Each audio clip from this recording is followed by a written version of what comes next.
if you're spending on that one more than 2 minutes trying to get down to the floor, stop, come out of it, relax.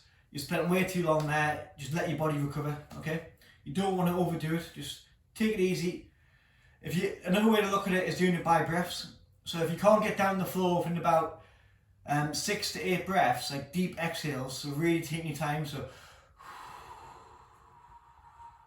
about 5 to 7 second exhales. If that hasn't helped you get down with an extra bit added push from your partner, then just relax, come out of it, take a little about 30 seconds to a minute rest and try again. You don't want to spend too much time there because there is a lot going on, alright? So,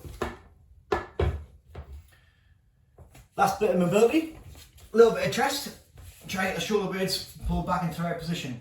So if my chest is too tight, it's going to keep everything pulled forward, the whole shoulder rolled in the wrong position. See a lot when people are doing push-ups and different dips, the shoulder is way too rolled forward and we can't keep it sat square when we're doing these movements. Alright? So it doesn't matter what we're doing, we should be aware of the shoulder position. So again, like we did last week with scorpion turnovers, we're just going to try and work on releasing the chest a little bit. For this one, you're going to put your hands behind your back as far as you can. Try and get your little fingers to touch behind your back. Don't worry if you don't, but that's just the aim for this one. Oh, my wrist is tight. From there, you're going to shuffle your bum forward, away from your hands. And when you're ready, drive up through the chest, pull the shoulder blades back, and hold. You can rock side to side. Shuffle the bum away, then drive your ribs up, head back, and just hold. Now the further you can get away from this one, and keep repeating that, the better.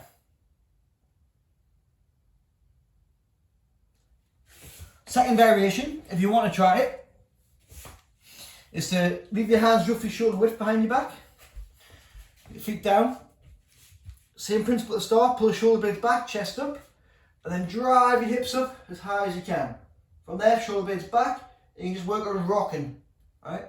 So what you can't do is let your shoulders collapse. You've got to keep that active pull back, drive your ribs and chest up, head back, and then just rock your knees down as far as you can, come back.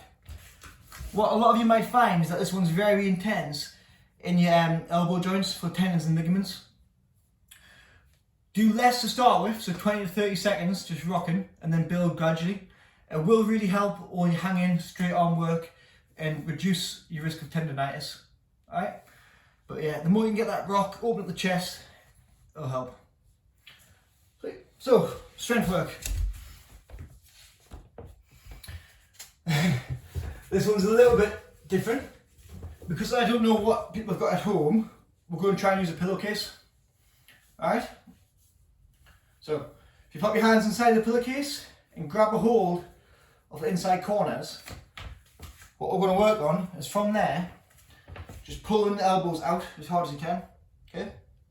So, I've used this one quite a few times with a band with my clients, where from standing, you have your hips, elbows, shoulders all in a line, and all you do from there is just pull the band, 5 seconds, max effort. Not everyone has access to bands at home, so if you do, great, use a little resistance band. If not, pillowcase. Right? So hands in, pull the inside corners in so you can get a good grip, and we can work from there. Alright? So exactly the same. Elbows in tight, chest and ribs in, pull hard as you can, max effort, 5 seconds. Right? And relax. For this one, try and make sure your hands are turned flat, not this way in the pillowcase. Alright? So even with the band, you want them flat, not neutral. So 5 reps, 5 seconds max pull. Right? Really driving it out, keeping the hands flat. If you want, you can take it a little bit further out in front and pull hard as you can. You should feel it right in the middle of your shoulder blades pretty quick. It should start burning and feeling rather uncomfortable. It's going to get all those little muscle groups in between the shoulder blade and spine firing off. All little stabilizers, stuff we're not using, working, activating, which means that if they're functioning better and working, they'll start to pull those shoulders back into the right position and allow more movement. Second one, what we're going to work on is a wall slide. So you can do this with a foam roller or without, but I'm going to demonstrate with the pillowcase because it's the same with the pillowcase or with a band. For this one, your hands can be neutral, alright, so you don't need to worry about turning them, you can leave them like that. What we're going to do is you come nice and close to the wall. You can do it from stand if you want. Make sure your body's all in line, hands against the wall, and then we're just going to drive up as high as we can, trying to keep that shape. Nice and slow, take your time, there's no rush, and then back down. The full time I'm actively pulling the pillowcase out, you should feel it right under here, okay? So under here or on the back of your shoulder in the rotator cuff.